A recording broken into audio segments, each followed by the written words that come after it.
My neighbor was spreading rumors that I owed money and didn't pay my rent. I collected all the receipts and showed them at the residents' meeting. Then I added another fact.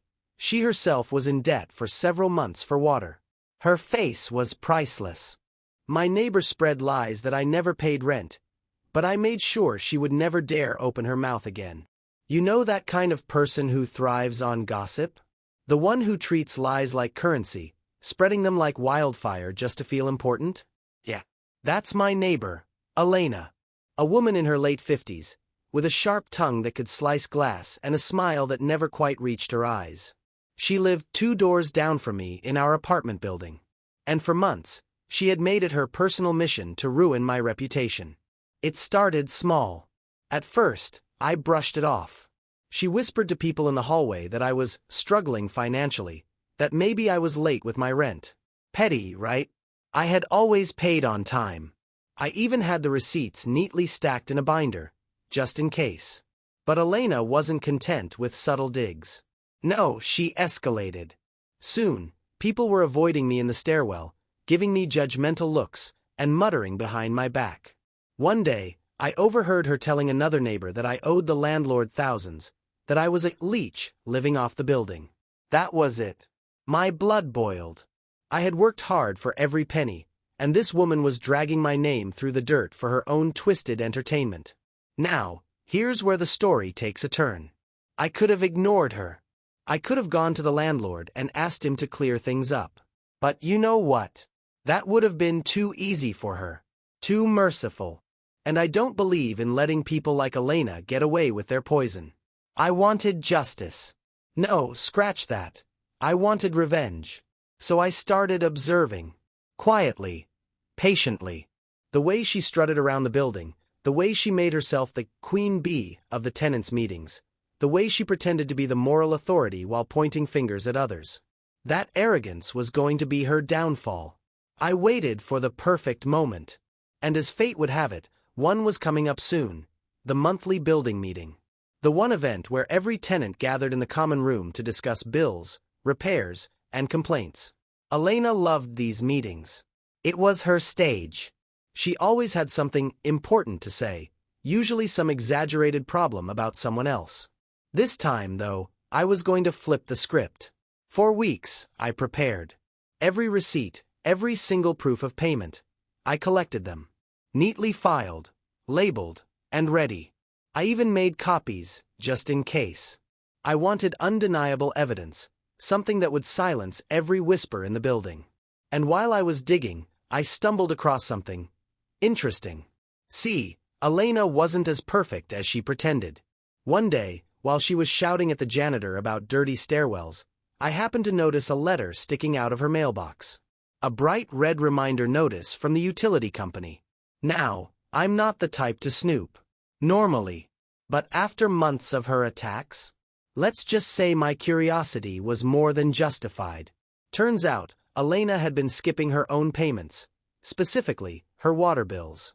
Month after month, piling up debt, while she had the audacity to accuse me of being irresponsible.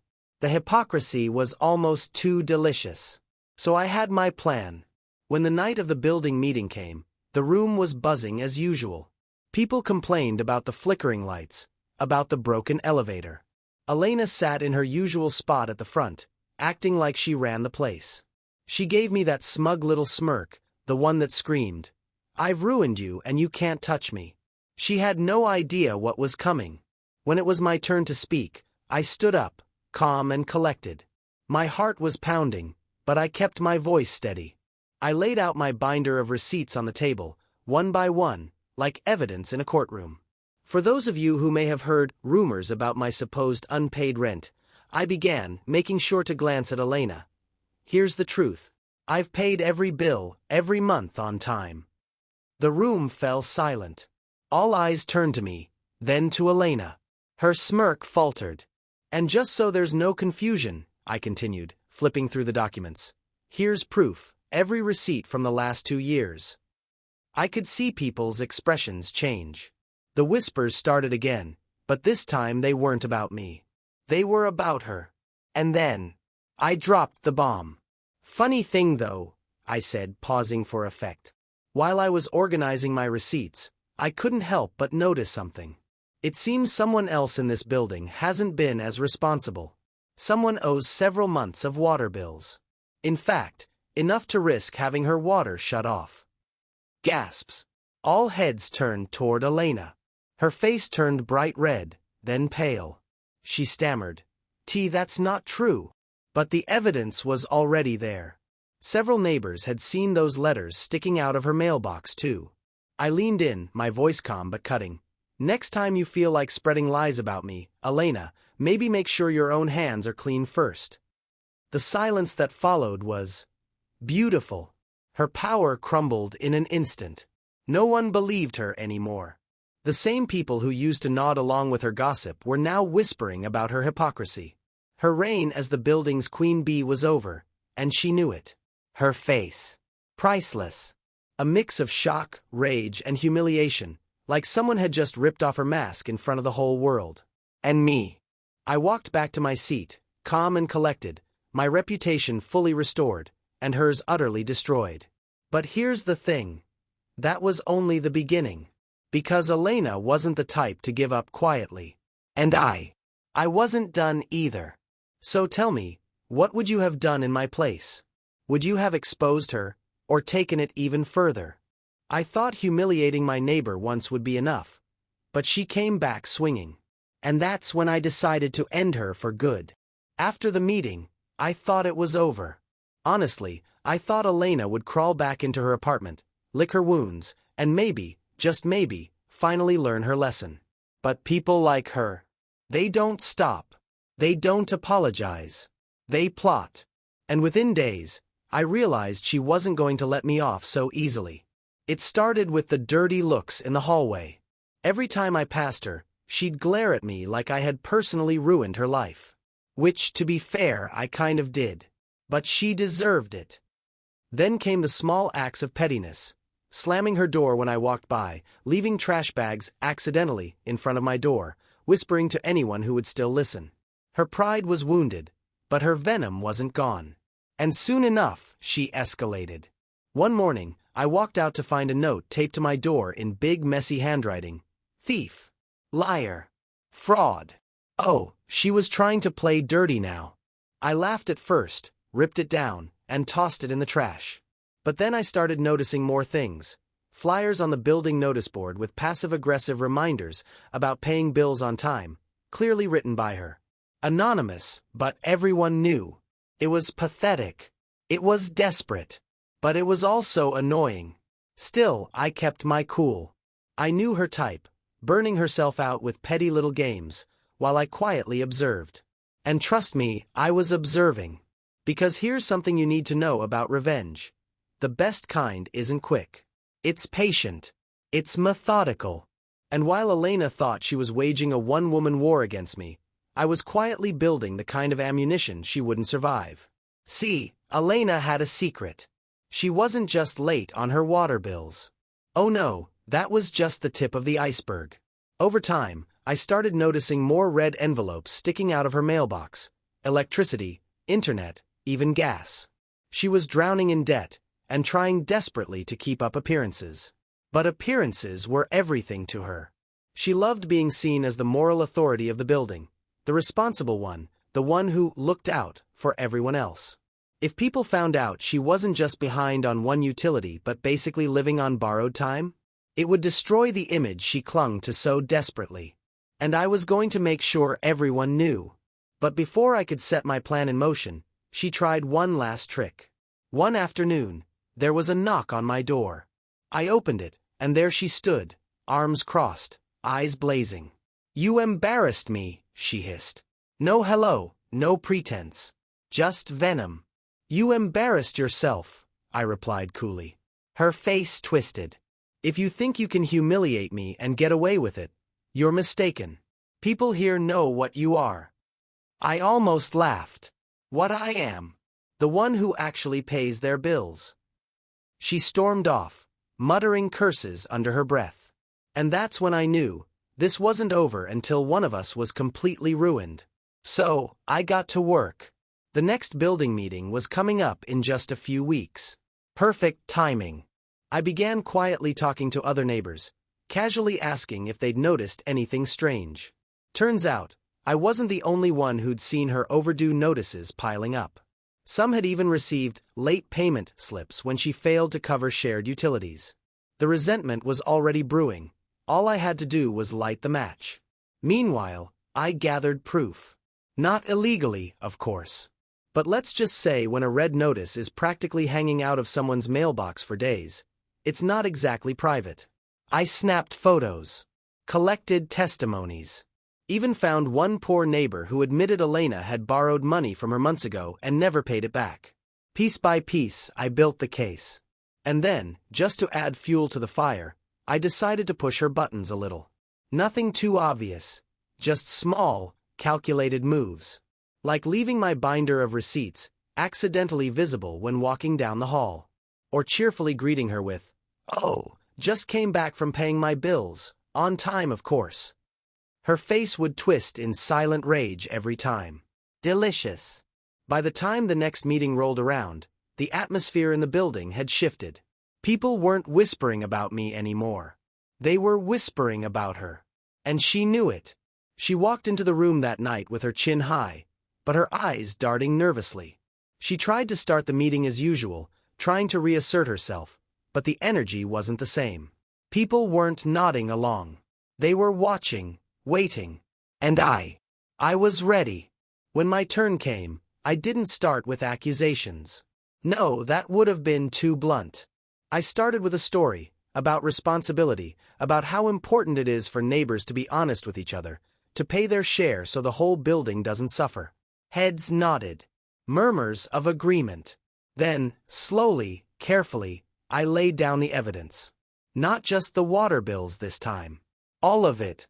Electricity, gas, internet, even the money she borrowed and never returned. The room erupted. Gasps, whispers, people shaking their heads. And there was Elena, shrinking in her chair, her face pale and furious. "Is this true?" someone demanded. She stammered, "Tch, those are lies." But no one believed her anymore. She had cried wolf too many times. And now the wolf had come for her. The meeting spiraled into chaos, neighbors furious that she'd been so hypocritical, so manipulative, dragging others down while hiding her own failures. She tried to fight back, but every word only made her look guiltier. And me. I just sat back, calm and collected, watching her empire crumble piece by piece. But here's the thing. This wasn't the end. Not yet. Because Elena wasn't just losing her reputation now, she was about to lose everything. And I was going to make sure of it. So tell me, if you were in my shoes, would you stop here? Or would you push further, until there was nothing left of her to destroy? I thought exposing her unpaid bills would finish her, but I realized I could take everything from her. And so, I did. After the second building meeting, Elena's world was crumbling. She had been dethroned from her little kingdom of gossip, exposed as a fraud, and humiliated in front of everyone she once controlled. For most people, that would have been enough. But not for me. See, Elena had pushed me for months. She made me a target, turned me into the building's outcast, and enjoyed every second of my misery. Exposing her debts was satisfying, sure, but the satisfaction faded quickly. Because deep down, I knew she still had her apartment. Her pride. Her stage. She could retreat, regroup, and maybe even try to claw her way back into power. And I wasn't going to allow that. I wanted her gone. So, I started thinking bigger. If exposing her hypocrisy could break her socially, what would break her completely?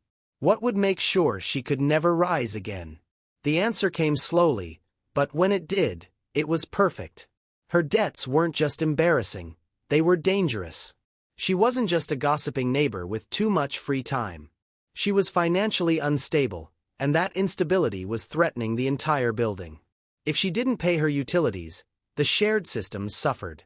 And if she kept dodging responsibility, it was only a matter of time before the landlord or the city came knocking. What if I helped that along? It wasn't difficult to figure out where to start.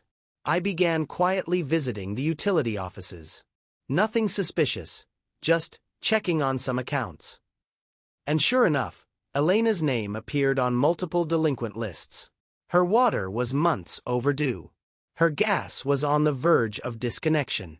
Even her electricity had warning flags. The more I uncovered, the more I realized she was living on borrowed time. She had been juggling bills, paying a little here, skipping a little there, hoping no one would notice. But the system noticed. And all it would take was a little push to bring the whole house of cards down. And I was going to be that push. But first, I had to prepare the stage. See, the beauty of true revenge isn't just destroying your enemy, it's making sure everyone sees the destruction. And in Elena's case, there was no better audience than the very neighbors she once manipulated. So, I bided my time. Let her stew in her humiliation. Let her walk through the hallways with her head down, pretending nothing was wrong while people whispered behind her back. Meanwhile, I was gathering more ammunition. I spoke to the landlord. Casually, of course. Hey, have you noticed Elena's been skipping bills? I asked, pretending to sound concerned. His sigh told me everything. She's been behind for months, he admitted. I've been patient, but it's getting out of hand. Bingo! Now I had the landlord on my side. And better yet, he was close to taking legal action. I didn't even need to push hard, just a gentle nudge, a reminder here and there, and soon he was preparing the paperwork. Eviction notices. Official letters. The kind of thing that can't be ignored. And here's the delicious part. I made sure everyone in the building knew. Oh, not directly, of course. I wasn't stupid. But whispers travel fast when you drop the right hint to the right person. I heard the landlords had enough of Elena's games, I said casually to one neighbor. Something about unpaid gas bills. Within days, the rumor had spread like wildfire. The queen of gossip, destroyed by gossip. Poetic, isn't it? But I wasn't done. One afternoon, I caught Elena in the hallway. She looked worse than ever, bags under her eyes, hair messy, clutching a stack of unopened envelopes. She froze when she saw me, and for a moment, I almost felt pity. Almost. Rough day? I asked, voice dripping with mock sympathy. Her jaw clenched. You think you've won, don't you? I smiled. I don't think. I know. She stormed off, muttering curses. But the cracks were showing. Her power was gone, her debts were catching up, and now the entire building was against her. All that was left was the final blow. And oh, it came beautifully.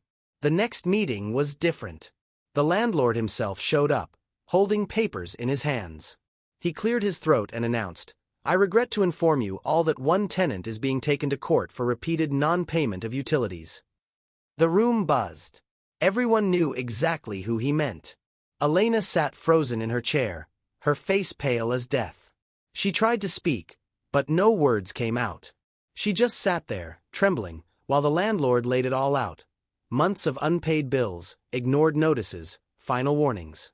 And finally, the eviction process had begun. Gasps. Whispers. Some people shook their heads. Others smirked. And me. I sat there calm, collected, savoring every second. Her empire was gone. Her reputation was gone. And now, even her home was slipping through her fingers. She looked at me across the room, her eyes filled with pure hatred. If looks could kill, I'd be dead 10 times over. But the beauty of it was, she couldn't touch me. Everything I had done was within the rules. I hadn't broken the law, hadn't fabricated a thing. I'd simply shined a spotlight on the truth she'd tried so desperately to hide. And that's the thing about truth. It always wins. But here's the twist. I thought it was over. I thought she'd pack her things, disappear quietly, and that would be the end of the story. But I underestimated her desperation. Because a cornered animal doesn't just lie down and die, it lashes out. And Elena, she wasn't done with me yet. So tell me, what would you do if your enemy, humiliated and ruined, decided to fight back with nothing left to lose? Would you prepare for the storm, or enjoy the calm while it lasts? I thought I had buried her once and for all, but Elena wasn't done. And when she tried to destroy me, she made her final mistake. After the landlord's announcement, Elena's world collapsed. She was officially facing eviction, her debts were public knowledge, and her reputation in the building was radioactive. People avoided her now. The same neighbors who once nodded at her gossip now looked away when she walked into the hallway. I'd be lying if I said I didn't enjoy it. Every time I passed her door and saw another red envelope sticking out of her mailbox, it felt like poetic justice. Every time I heard neighbors whisper, "Can you believe she hasn't paid in months?" my smile grew a little wider. But then, the energy shifted. One night, as I was leaving my apartment, I noticed something strange. A faint scratching sound at my door. When I opened it, no one was there, but on the wood, carved deep with something sharp, were 3 letters, L-I-A-R. My blood ran cold. This wasn't just gossip anymore. This was personal. At first, I wanted to believe it was some random act of vandalism, but I knew better. It had Elena written all over it, her rage, her desperation, her need to get even. She couldn't beat me with words anymore, so she had decided to escalate. And escalate she did. Within days, little accidents started happening. Trash bags ripped open in front of my door. A sticky liquid poured over my welcome mat. Even my mailbox was tampered with. I'd find letters missing, envelopes torn. It was obvious who was behind it, but proving it? That was harder. I considered confronting her, but then I remembered, desperate people don't back down when cornered. They bite. And I wasn't about to let her sink her teeth into me. Instead, I got smarter. I installed a small camera above my door. Hidden in plain sight, disguised as a motion detector. Every time someone passed by, it recorded. And sure enough, within 2 nights, I had my proof. There she was. Elena. Creeping through the hallway at 2 a.m., clutching a trash bag, smearing something sticky across my doorknob. The footage was grainy, but clear enough to identify her. I could have taken it straight to the landlord, maybe even the police. But where's the fun in that? No, I wanted something bigger. I wanted her final act of revenge to backfire so spectacularly that she wouldn't just lose her home, she'd lose every shred of dignity she had left. So, I waited. The next week, during another building meeting, Elena tried to make a last-ditch effort to reclaim some power. She stood up, trembling but loud, accusing me of harassing her, of spreading lies. Her voice cracked, but she still had that same venom, that same arrogant tone. And I let her speak. I let her rant, point fingers, scream about injustice.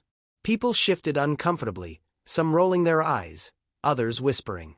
Then, when she finally paused to catch her breath, I stood up. Calm. Controlled. And I pulled out a USB stick.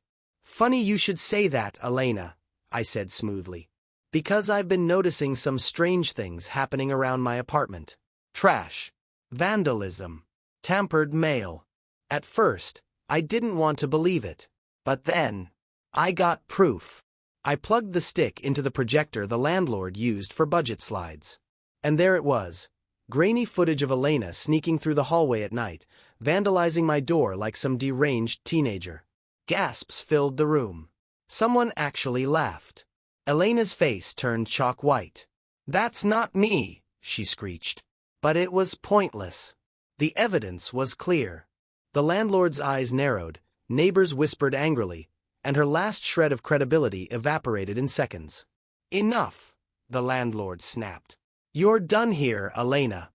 Her mouth opened and closed, but no words came. She looked around the room for allies, but there were none. Everyone had seen the truth with their own eyes. That was the moment I knew I'd won. But what came next? That was the nuclear part. The landlord moved fast after that. With video proof of harassment on top of months of unpaid bills, the eviction process accelerated. Legal letters turned into official orders. And within weeks, the inevitable happened. Elena was forced to leave the apartment she had lived in for over a decade. I watched the day she moved out. From my window, I saw her dragging boxes, muttering curses under her breath. No one offered to help. No one said goodbye. She was alone. Completely, utterly alone. Her empire was ashes. But here's the thing. When someone like Elena loses everything, You'd think they'd disappear quietly, fade into obscurity. But not her. She had one last card to play. One last desperate attempt to claw back at me before she vanished for good. And it was the one move that would finally seal her fate forever. Because in her desperation, Elena forgot the golden rule of revenge. Never go nuclear unless you're ready to get burned yourself. So tell me, if your enemy was already ruined but still came after you, would you let them self-destruct, or would you push the button yourself? I thought Elena was finished, but she tried one last desperate move against me. And that's when I made sure she could never hurt anyone again. The day Elena moved out should have been the end of the story. I watched from my window as she dragged her suitcases down the stairs, muttering curses under her breath, while the neighbors peeked through their curtains. No one offered to help. No one cared. She was a ghost of the woman she used to be. The queen of gossip reduced to a bitter, broken tenant being evicted for unpaid bills and harassment. I should have closed the chapter there, celebrated, and moved on with my life. But Elena wasn't built that way. She didn't go quietly. A week after her eviction, strange things started happening again. My tires were slashed. My mailbox was ripped off its hinges. And one morning, I woke up to find my entire door covered in black spray paint. Rat. She was gone from the building, but not from my life. At first, I felt anger. Then, I felt something else. Opportunity. Because if she wanted to go nuclear on me, I was more than ready to hit the button. I dug deeper. With her gone, it wasn't hard to find out where she had crawled off to. A cheap rental across town, barely held together, the kind of place you go when you've burned every bridge and have nowhere left to turn. And here's the delicious part. She didn't just owe money to the landlord of our building. She owed money everywhere. Utilities, loans, even a local shopkeeper who had been letting her buy groceries on credit. She was drowning in debt, and creditors were circling like sharks. All she had left was her pride, and her bitterness toward me. So, I made her bitterness her downfall. I took the video evidence of her vandalizing my door, the same footage I'd shown at the tenant meeting, and handed it to the police. Not in anger. Calmly. Like a man finishing paperwork. Combined with the fresh vandalism at my new door and the slashed tires, it painted a very clear picture. Harassment, stalking, destruction of property. The police didn't hesitate. Within days, Elena was facing charges. Real ones. Not just gossip or neighbor complaints. Official legal charges that came with fines, court dates, and the very real possibility of jail time if she couldn't pay restitution. And of course she couldn't pay. When the police report spread, the whispers started again. But this time, it wasn't just our building. Word spread across the neighborhood. Elena wasn't just a gossip anymore. She was a criminal. I'll never forget the look on her face the last time I saw her in court. Pale. Hollow. Her hands shaking as the judge read out the list of damages she was ordered to pay. She tried to speak, tried to spin another one of her lies, but nobody cared anymore. She was irrelevant. The judge's gavel came down, and that was it. Elena was done. Her debts tripled overnight with the fines. Creditors closed in. And the eviction from her new apartment wasn't far behind. I later heard she moved in with some distant relative out of town, her reputation in ruins, her pride shattered, her name a punchline among the very people she used to manipulate. And me. I didn't just win. I annihilated her. She started this war with gossip, with whispers, with little lies meant to poison my life. And I ended it with truth. Cold, hard, undeniable truth that stripped her bare in front of everyone she knew. That's the thing about people like Elena. They think they can twist the story, bend reality to fit their version of events. But reality always catches up. And when it does, it hits harder than any rumor. My only regret? That I didn't do it sooner. But in a way, the wait made it sweeter. The rise, the fall, the desperate last stand, it all made her downfall that much more satisfying. Now, when I walk through the building, people smile at me. The gossip is gone. The tension is gone. It's peaceful. And whenever someone new moves in and asks, "Hey, what happened to the woman who used to live 2 doors down?" the neighbors just shake their heads and say, "Don't worry about her. She got what she deserved." And I smile. Because I know the truth. I didn't just survive Elena. I buried her. So tell me, was I right to go this far? Or did I cross the line into becoming just like her?